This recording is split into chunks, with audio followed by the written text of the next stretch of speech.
Harusnya di tahun 2025 per video ini dibuat, kalian seharusnya tidak asing sama sekali dengan yang namanya kata quantum computer. Kalau mungkin kalian pernah dengar ya, kayak wah komputer kuantum itu tuh bisa ngehack ini, bisa ngehack itu, bisa ngebunuh ini, ngebunuh itu gitu.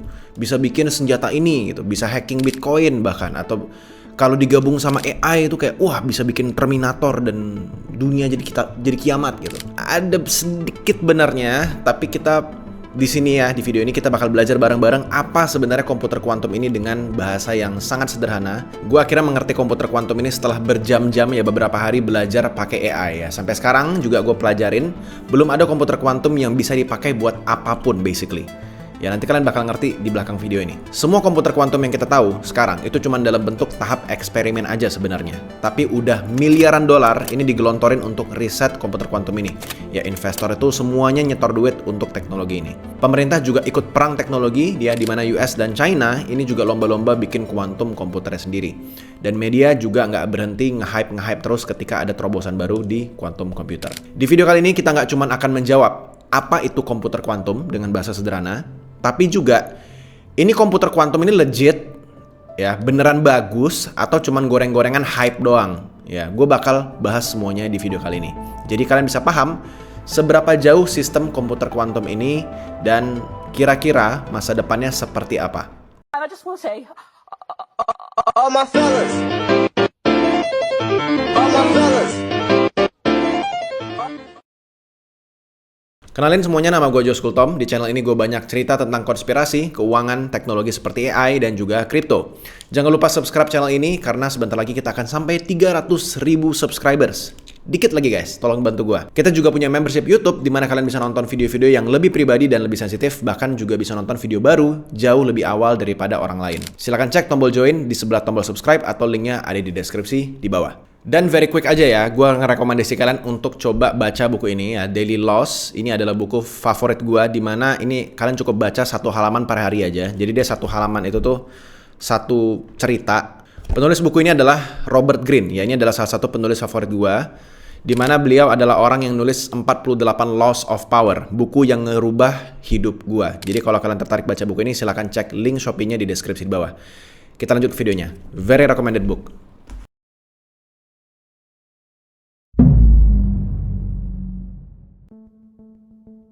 Komputer yang biasanya kalian pakai ya, misalnya kayak laptop, handphone, atau misalnya server gede sekalipun yang kalian bisa lihat di foto ini ya, itu semuanya bekerja dengan yang namanya bit ya, BIT. Kalian bayangin bit itu tuh kayak saklar lampu ya. Kalau saklar lampu ini dinyalain ya itu artinya nilainya 1. Kalau saklar lampunya mati artinya nilainya 0 ya. Jadi semua yang kalian lihat di layar handphone kalian atau komputer, foto, video, itu semuanya sebenarnya cuma tulisan 01010101 sehingga membentuk sebuah warna, sebuah tulisan dan segala macamnya.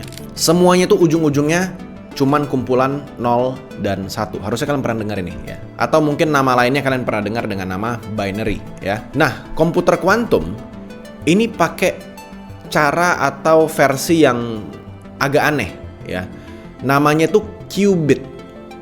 Bukan bit tapi qubit. Sekilas kayak mirip, tapi qubit ini tuh nggak harus milih angka 0 atau angka 1. Dia bisa dua-duanya sekaligus. Ya, ini yang disebut sama mereka sebagai nama superposisi. Nggak usah bingung, ini cuma nama doang yang eksis di ketika kita ngomongin qubit basically. Telan dulu aja ya. Kalian coba bayangin kira-kira seperti ini. Kalau kita ngeflip sebuah koin, kita lempar ke atas, and then nanti dia mendarat, ya, itu akan ada dua pilihan, antara dia jatuh ke angka atau gambar, ya kan? Nah, qubit ini itu tuh masih dalam keadaan dua-duanya ketika dia masih melayang. Dia masih melayang berputar-putar, mau angka, mau gambar, mau angka atau gambar. Nah, superposisi itu ada di tahap itu. Dia belum landing, dia masih di kedua-duanya. Jadi kalau lu punya beberapa qubit ya, semua kemungkinan gabungan daripada 0 dan 1 itu semuanya bisa dihitung secara barengan. Dia bisa dihitung secara bersamaan. Kalau komputer biasa itu dia harus nyoba satu persatu, dia harus nunggu koinnya landing dulu baru tahu. Komputer kuantum ini bisa ngerjain semuanya secara paralel bersamaan. Tapi masalahnya ada di mana? Waktu qubitnya diukur atau diambil hasilnya, dia langsung milih mau jadi 0 atau mau jadi 1. Jadi lu nggak bisa seenaknya ngambil jawaban. Ini mungkin kedengaran agak ribet, tapi coba telan dulu aja. Qubit ini tuh harus disetting dulu pakai algoritma khusus supaya hasil akhirnya punya peluang besar buat keluarin jawaban yang benar. Tahan dulu, coba dengar dulu aja. Gua tahu kalimat gua barusan itu cukup membingungkan, tapi gua nggak menemukan cara lain yang bisa ngejelasin itu lebih sederhana daripada itu. Gue yakin kalian semua juga nggak akan jadi quantum computer master ya, gue juga sendiri nggak. Tapi intinya, kalau gue boleh simpulkan secara luar biasa kasar, komputer kuantum itu tuh bukan versi lebih cepat daripada komputer biasa. Dia lebih kayak mesin dengan logika yang benar-benar berbeda yang belum pernah kita pakai di kehidupan sehari-hari. Komputer kuantum ini bukan upgrade. Ini totally spesies baru. Ya, basically the frontier of new computer. Atau kalau gue boleh analogikan, ini gue dapat analogi dari YouTuber di luar sana yang menurut gue logikanya cukup make sense. Kalau komputer biasa, itu tuh kayak kalian naik sebuah mobil di mana teknologi mobil ini kalian bisa jalan-jalan di daratan. Kalian bisa ke gunung, kalian bisa ke lembah, kalian bisa ke pinggir pantai sambil ngeliatin laut. Dia bisa membawa kalian bertransportasi ke tempat-tempat yang sebelumnya belum pernah kalian kunjungin, tapi selama itu ada di darat, kalian bisa ngeliat itu semua dengan mobil. Komputer kuantum ini adalah teknologi yang luar biasa berbeda daripada mobil. Mungkin kalau kita analogikan, dia adalah kapal selam. Ya. Jadi dengan adanya kapal selam ini, kita akhirnya bisa melihat sesuatu yang belum pernah kita bisa lihat dari vision mobil. Mobil mungkin kita masih bisa ngeliat langit. Ya. Kita masih bisa ngeliat apa yang pesawat bisa lihat. Tapi kalau kapal selam, ini adalah sebuah dunia yang belum pernah kita explore sebelumnya, sehingga kita bisa mendapatkan kemungkinan-kemungkinan baru atau pengalaman-pengalaman atau bahkan teknologi-teknologi baru yang kita nggak pernah lihat sebelumnya gitu.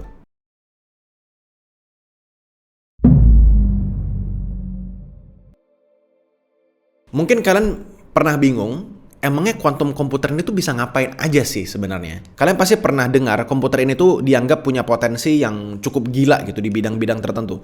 Ya contoh pertama, literally, gue ambil contoh, simulasi alam semesta. Kalian bayangin ya, ada komputer yang sangat kuat, luar biasa kuat, dan sangat detail, di mana dia bisa simulasi semua hal yang ada di dunia ini. Mulai dari molekul, mulai dari reaksi kimia, sampai partikel-partikelnya. Itu semuanya bekerja pakai hukum kuantum. Kalian bayangin ya, ini gue bikin imajinasi yang sangat kasar ya. Kalian main game nih. Kalian main game The Sims, tapi game The Sims yang kalian mainkan itu bener-bener gak ada bedanya sama dunia nyata. Orang yang bisa sakit perut, orang yang bisa bergesekan dengan benda lain terus nanti kulitnya bisa sakit, itu semua bisa disimulasikan dengan komputer kuantum. Komputer biasa ini gak akan mungkin bisa niru itu secara detail, tapi komputer kuantum itu bisa. Artinya apa? Kita bisa mensimulasikan untuk mencari obat-obatan baru, material-material baru yang belum pernah exist ataupun kita bayangin sebelumnya. Baterai yang lebih kuat, ya, pupuk yang lebih efisien, atau bahkan kita bisa menciptakan spesies-spesies baru gitu di hewan, I guess. Semua bisa dimulai dari simulasi yang sangat akurat. Contoh kedua, ya, yang mungkin kalian sering dengar, yaitu ngebobol enkripsi komputer. Di zaman sekarang, hampir semua data kita itu ada di internet. Ya, dari WhatsApp sampai internet banking, itu semuanya dijaga sama satu teknologi, namanya adalah enkripsi RSA. Enkripsi ini tuh sangat kuat, ya, karena komputer biasa itu butuh literally ribuan tahun untuk bisa nebak angka faktornya. Atau bahasa gampangnya, ngebobolnya itu butuh ribuan tahun. Tapi, komputer kuantum itu udah cukup kuat dan dia bisa ngebongkar itu dalam hanya hitungan jam. Makanya negara kayak Amerika, China, sampai Eropa ini ngeluarin dana gila-gilaan buat riset ini. Bukan karena udah bisa dipakai, tapi karena nggak mau kalah duluan. Karena siapapun yang berhasil menciptakan komputer kuantum ini duluan dan benar-benar bisa dipakai, maka negara tersebut bisa basically, dalam tanda kutip ya, itu ngehack semuanya. Mulai dari perbankan, mulai dari security negara, dokumen-dokumen rahasia, itu semuanya bisa dibobol hanya dengan kalian menemukan duluan komputer kuantum ini. Ini literally jadi senjata baru, ya. Dan perusahaan juga nggak mau ketinggalan, ya, kayak misalnya IBM, Google, Amazon, sampai startup kecil, ini semuanya udah masukin miliaran dolar ke proyek komputer kuantum. Bahkan ada perusahaan yang ngejual software buat hardware yang bahkan belum exist.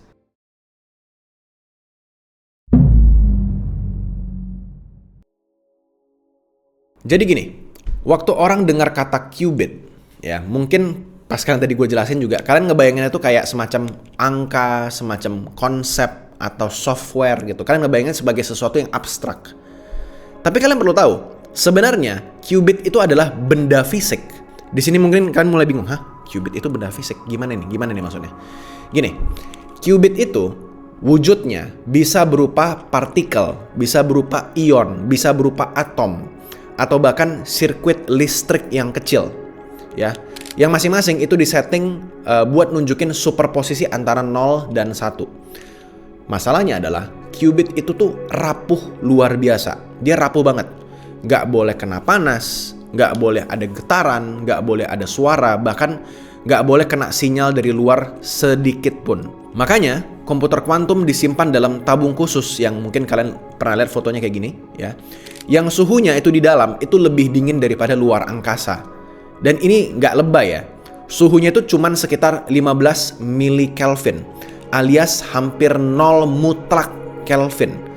Kalau kalian nggak ngerti, kalau gue konversikan ke Celsius, ini jadi sekitar minus 273 derajat Celsius. Ini literally adalah salah satu objek paling dingin di muka bumi ini. Tapi nggak cuman butuh dingin doang ya. Karena qubit itu bisa jatuh dari superposisi ke 0 atau 1-nya itu terlalu cepat. Ini yang disebut sebagai decoherence. Kalian bayangin, gue analogikan lagi. Ya, kalian bayangin lempar koin gitu kan ke udara. Dia masih superposisi tuh, masih muter-muter. Masih antara 0 dan 1, 0 dan 1, 0 dan 1. Ya, lalu dia jatuh ke 0 dan 1-nya terlalu cepat. Kira-kira kasarnya begitu. Kasar banget. Nah, masalahnya, kalau satu qubit itu goyah, jatuhnya terlalu cepat, dia bisa mengganggu qubit-qubit yang lainnya yang terhubung sama dia. Dan seluruh kalkulasinya itu jadi kacau. Nah, disinilah muncul satu solusi yang namanya quantum error correction. Cara kerjanya gimana? Kita ngelompokin banyak qubit fisik buat bikin satu qubit logika yang lebih stabil.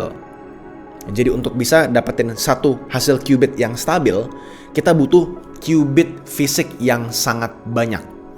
Misalnya, satu qubit logika satu qubit logika ini jatuhnya kayak hasil akhirnya lah, kira-kira gitu. Satu qubit logika ini sama dengan 1000 qubit fisik. Ibaratnya, gue bikin analogi sederhana lagi. Kalian punya bayi yang sangat-sangat ringkih, sangat-sangat fragile gitu ya. Daripada kalian tinggal sendirian, ya, lu taruh babysitter ada 1000 biji untuk ngejagain dia terus. Jadi amit-amit satu babysitter itu ngantuk, masih ada 999 babysitter yang lain yang bisa nge-backup.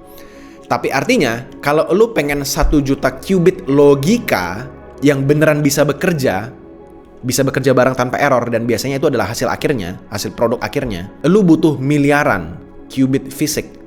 Dan sampai Desember 2025 ini, rekor tertinggi yang udah dicapai itu cuman sekitar 1000 qubit fisik. Itu pun belum bisa dipakai buat ngerjain satu pun masalah praktis apapun.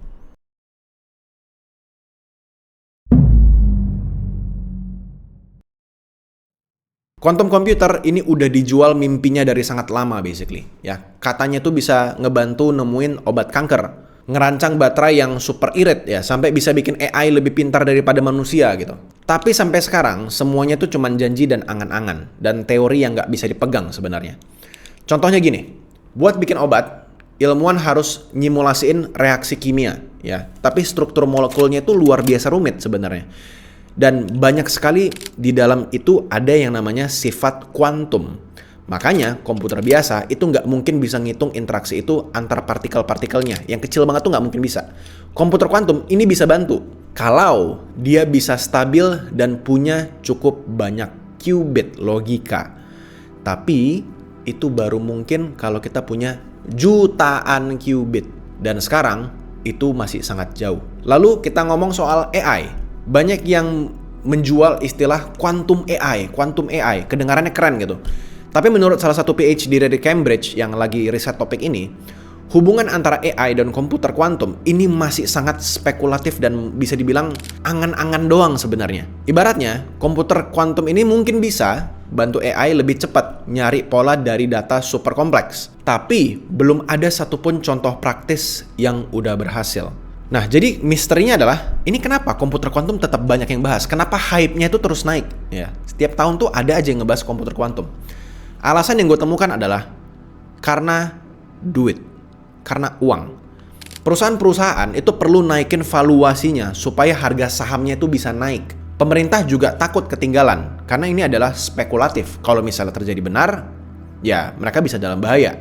Dan media itu butuh headline-headline atau judul-judul berita yang sensasional, sehingga traffic kepada media tersebut bisa naik. Selama komputer kuantum ini tuh bisa dijual mimpinya, investor bakal ngasih dana. Bahkan ada startup yang bikin software yang buat komputer kuantum, tapi hardware-nya nggak ada. Dan mungkin cerita yang paling absurd adalah ada satu perusahaan bernama Zapata. Dia baru IPO, sudah bisa dibeli jual sahamnya, lalu bangkrut literally 7 bulan kemudian. Semua karyawannya dipecat karena produknya nggak punya fungsi real. Sebelum gue lanjut, gue mau ngasih tau dulu ya, sponsor kita hari ini, gue kerjasama sama yang namanya Private Internet Access VPN. Dan gue sudah pakai produk mereka dari lama banget. Harusnya kalian sudah pernah dengar lah kalau nonton channel ini. Kalau kalian pakai VPN, ya semua kegiatan kalian itu secara tidak langsung itu tersensor oleh potensi hacker. Apalagi kalau kalian pakai Wi-Fi publik. Gue sangat tidak rekomendasikan kalian tidak pakai VPN kalau kalian pakai Wi-Fi publik, entah itu di cafe ataupun di airport. Apalagi kalau kalian punya data sensitif di handphone kalian, ya misalnya seperti kripto, keuangan, finansial, dan lain-lainnya. Dari semua VPN, menurut gue yang paling worth it secara harga dan security itu adalah Private Internet Access ini. Dimana dengan satu kali langganan aja, kalian bisa aktifin VPN-nya di jumlah device yang tidak terbatas.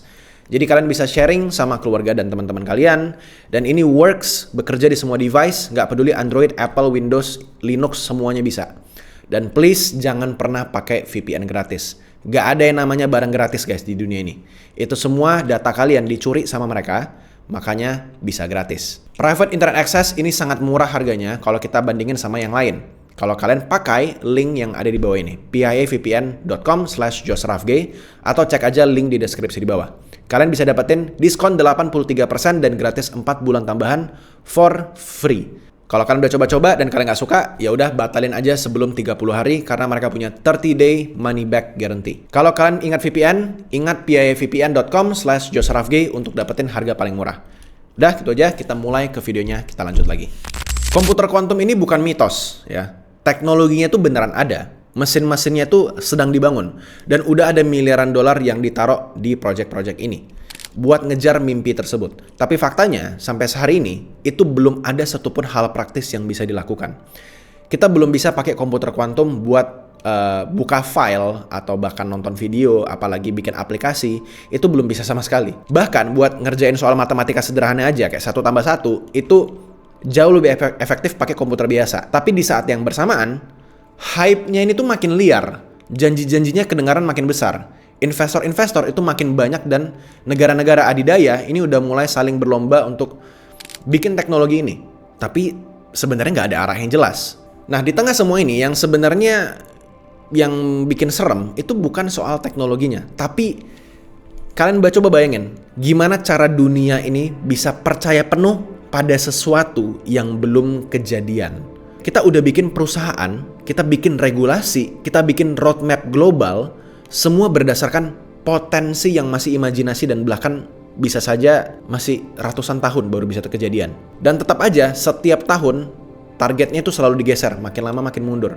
Dulu yang katanya 5 tahun lagi, sekarang jadi ya another 5 tahun lagi gitu, 10 tahun lagi, ditambah-tambah terus tahunnya. Entah berapa triliun dolar lagi yang harus dikeluarkan buat dibakar, buat ngejar sesuatu yang belum tentu bisa berjalan. Tapi ada satu hal yang kita nggak bisa bantah semuanya. Kalau benar komputer kuantum ini tuh beneran berhasil dibuat, dunia akan berubah secara total dari fondasinya. Bukan cuma soal enkripsi atau simulasi kimia atau apapun, tapi soal cara kita memahami realitas dunia itu sendiri. Hanya karena kita bisa dapat komputer kuantum. Tapi once again, ini masih jauh dari dunia nyata. Ya, mungkin kalian juga pernah dengar ya, apakah Bitcoin itu tuh bisa dihack dengan menggunakan komputer kuantum? Jawabannya guys, itu masih jauh, luar biasa jauh sekali ya untuk bisa kejadian. Tapi yang bisa dilakukan adalah, which is akan dilakukan juga, para penambang Bitcoin tinggal melakukan upgrade dengan voting bareng-bareng, dan apabila mayoritas itu setuju untuk upgrade naikin sistem Bitcoin jadi anti kuantum, ya udah Bitcoin akan aman. Dan nggak mungkin para penambang nggak setuju untuk upgrade itu, karena mereka tetap mau aset kesayangan mereka tetap terjaga, aman, dan punya value. So, nothing to worry about tentang Bitcoin. Kalau kalian suka video ini, like videonya guys, di subscribe jangan lupa, atau kalian bisa nonton juga video yang ada di kiri kanan ini. Ya, ini mungkin yang lebih menghibur ya, ini adalah Stigma, Skeptik Bersama. Silahkan dicek playlistnya, dan kalian bisa makan siang, makan malam bareng nonton video ini. Atau kalian bisa nonton videonya juga. Itu aja guys, kita ketemu di video berikutnya. Bye-bye.